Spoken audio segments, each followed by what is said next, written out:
Olá, seja bem-vindo de volta a mais uma aula do MATLAB e nessa aula a gente vai continuar um pouco do que a gente estava falando na aula passada. Na aula passada foi proposto que a gente resolvesse uma equação diferencial utilizando a modelagem por blocos. A gente modelou, viu como é que era o y duas linhas, y', y, os integradores e tudo mais. E a gente deu uma olhada na saída desse circuito depois que a gente simula. O que a gente observou, entretanto, é que a gente obtinha apenas uma forma de onda. E de acordo com a equação que a gente viu, ela era uma equação diferencial de uma forma geral, ela não tinha nenhuma condição inicial, ou seja, ela deveria apresentar uma família de formas de onda. Mas ela apresentou só uma. E a gente descobriu que isso era por causa das condições iniciais desses integradores, que são 0 e 0. Ou seja, na verdade eu estou mostrando aqui a solução de um problema de valor inicial com os valores de y' 0 e y 0 também. Então, se eu quiser, por exemplo, resolver a minha equação para um problema de valor inicial que tenha valores diferentes desses já definidos, já de padrão, simplesmente eu devo alterar esses valores. Então, por exemplo, aqui eu tenho a equação que eu deveria resolver antes. Agora, eu vou tentar resolver essa. É a mesma equação, só que o valor de y em 0, o valor inicial dela, é 1 e não mais 0. O y' continua 0, então eu devo mudar o integrador de forma a colocar esse valor 1. Para isso, aqui no circuito, eu clico duas vezes nesse integrador aqui, que é o integrador do y. Clicando duas vezes, eu coloco aqui no meu valor inicial o valor 1, que é o valor que eu quero. Está aqui o valor 1, foi inserido aqui. Aí eu clico em OK para colocar esse parâmetro. Dessa forma, basta eu executar de novo o meu circuito e ver qual que é o resultado que vai dar. Só para lembrar, o resultado anterior era esse aqui. Essa era a forma de onda que eu obtinha. Antes a simulação estava apenas até 2 segundos. Eu mudei e coloquei até 5 segundos. Então essa é a forma de onda inicialmente que a gente tem. Vamos fechar aqui. Agora, com o valor alterado, vamos ver quanto que dá. Basta colocar para executar aqui. Pronto, já executou e agora eu vou ver o que saiu no meu scope. Olha só. Já dei o auto-scale aqui e você vê que a forma de onda é um pouco diferente. Como a gente tinha visto antes, a condição inicial do y era no 0, por isso ele saía do 0 e estabilizava em 0,6. Agora ele está saindo do 1, porque a condição inicial foi 1. Então, você viu que a gente variou um parâmetro e conseguiu resolver o problema de valor inicial. Se eu quisesse variar o parâmetro também do y', eu poderia simplesmente alterá-lo. Vamos supor que eu queira colocar que ele valha 1 também. Vamos fechar aqui. E vamos ver agora aqui o do y'. Vou colocar 1 aqui.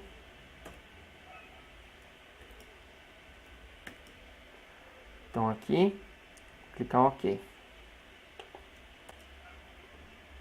Vou botar para rodar.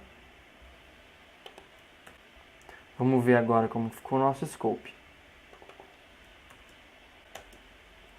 Olha só, antes ele saía do 1 e descia direto, estabilizando no 0,6. Agora, quando ele sai do 1, ele tem um certo overshoot aqui. Ele tem um valor máximo que ele atinge, depois ele atinge o nível em que ele estabiliza, né? O valor em regime permanente, digamos assim.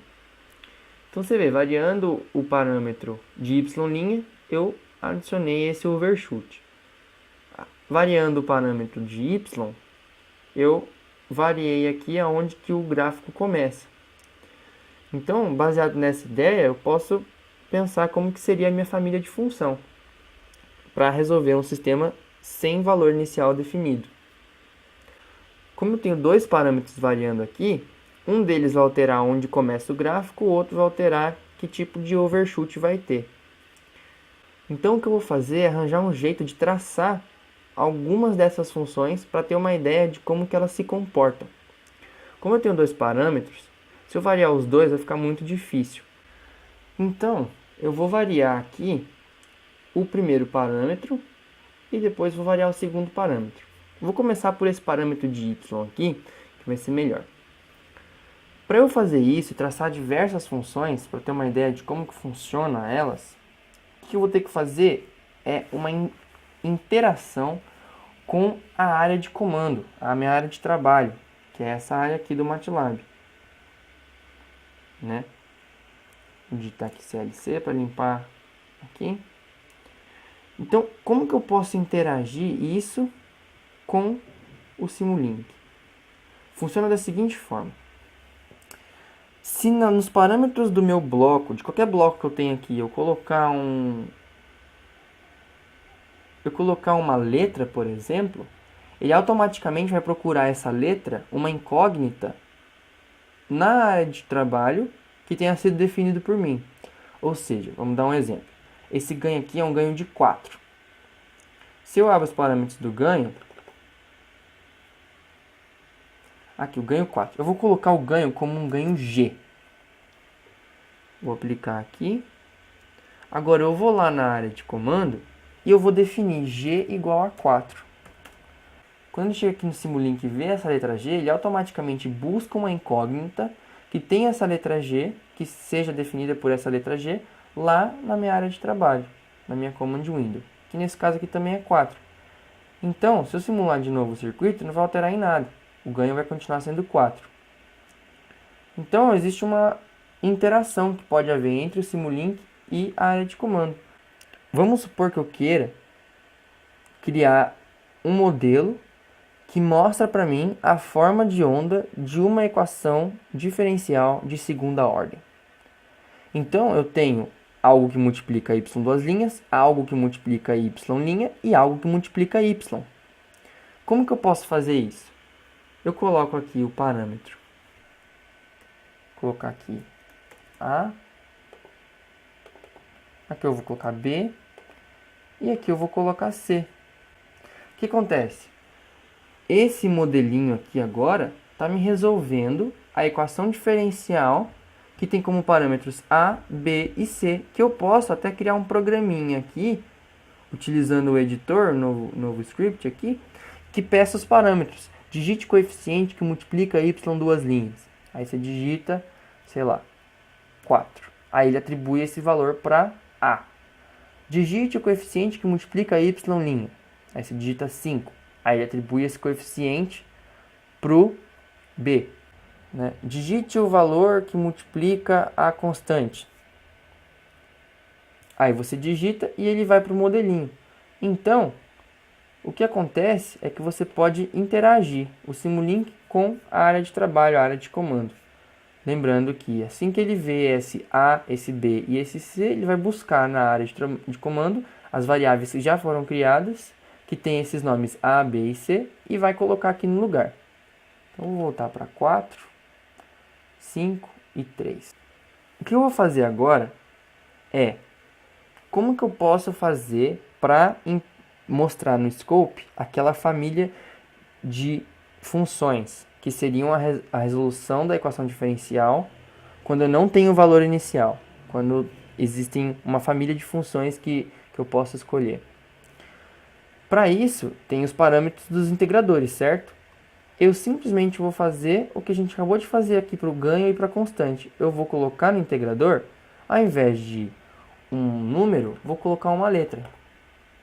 Então, vou colocar a letra aqui, ganho, G de ganho, por exemplo. Então, o valor inicial aqui é G. Como a gente falou que quando a gente não coloca nada é zero, né? Então, é zero aqui e zero aqui. Ele resolve a equação diferencial com o valor inicial 0 e 0. Eu quero que ele me mostre a família de curvas, ou seja, são vários valores iniciais. Então, o meu G, basta eu definir ele como uma matriz, no caso, um vetor. Então, eu vou colocar G igual a... começando no 0, com um passo de meio até 5. Ou seja, o que vai acontecer? Ele vai criar um vetor para mim de 0 a 5, dividindo em meio e meio. Então, aqui eu tenho esses valores. O que vai acontecer na hora de simular? Quando ele passar pelo integrador, ele automaticamente vai criar todos esses sinais aqui. Ou seja, ele vai me dar uma equação diferencial com o valor de y0 em 0, y0 meio, y0 1, 1,5, 2, 2,5, 3, por aí vai. Então, automaticamente, eu consigo fazer essa família de curvas de uma maneira adaptada, digamos assim. Eu, na verdade, estou resolvendo vários problemas de valor inicial para obter mais ou menos como as curvas se comportam nessa equação diferencial. Se eu executar aqui e ver aqui no scope, olha só que interessante. Eu tenho todas essas curvas aqui, ó. Então essa aqui é aquela curva de 0, meio, 1, 1,5, 2, 2,5, 3. Entendeu? Então essa é a cara das minhas funções quando eu vario o valor inicial de y0. Agora, se eu variar o valor inicial de y', vou colocar o g aqui e vou voltar isso aqui para 0.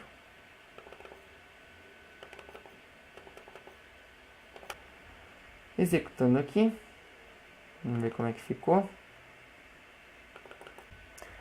Olha, aqui é como fica, ó. À medida que eu vou aumentando meu y', eu vou aumentando esse overshoot aqui. Ele vai crescendo, né? Então a gente pode analisar como que fica mais ou menos a família de curvas.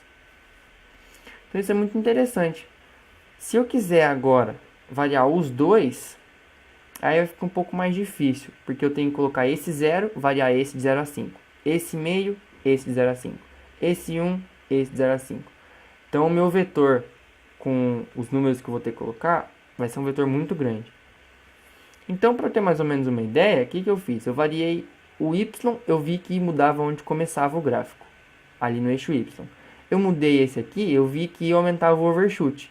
Então, naturalmente, eu posso imaginar mais ou menos como que vai ser se eu combinar os dois, né? Um varia de onde começa, o outro varia qual que é aquele overshoot.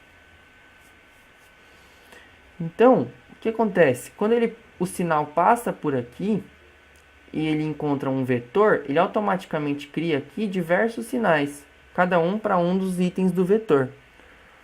Então aqui, na verdade, não tem apenas um sinal, tem um sinal que contém 11 sinais, que é de 0 a 5 com um passo de meio.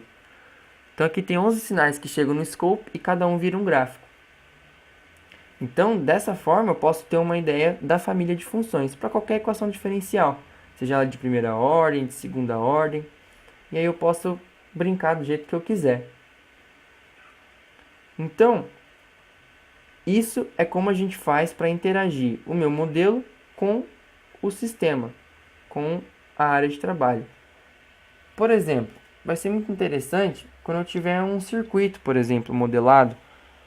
Eu quero saber qual que é a forma de onda da carga de um capacitor para diversas situações de circuito. Então, ao invés de modelar apenas uma situação, colocando valores de capacitor, eu posso modelar aqui os valores que eu vou tirar da equação do circuito resistor-capacitor, colocar aqui R, C, aonde for os ganhos necessários, mas coloco em letra. E aí lá na área de trabalho, eu peço para o cara inserir. Ó, quanto que vale o seu R na situação que você tem aí? Quanto que vale o seu C? Quanto que vale a fonte? Ah, então a forma de onda vai ser dessa forma aqui. Ah, então seu R mudou? Então diz aí, quanto que ele é agora? Aí ele automaticamente vai mudando aqui no modelo, você simplesmente executa aqui e vê o resultado. Então, por esse vídeo é isso. É assim que a gente faz a interação de um modelo com a área de trabalho. E no próximo vídeo a gente vai aplicar isso um pouco mais já para engenharia elétrica, usando para resolver circuitos de resistor-capacitor, resistor-indutor e resistor-indutor-capacitor. Também a gente vai aprender um pouco sobre os elementos de circuito, como fazer a mesma função com elementos de circuito e não com bloquinhos de modelo. Então, fique ligado, bons estudos para você e até a próxima!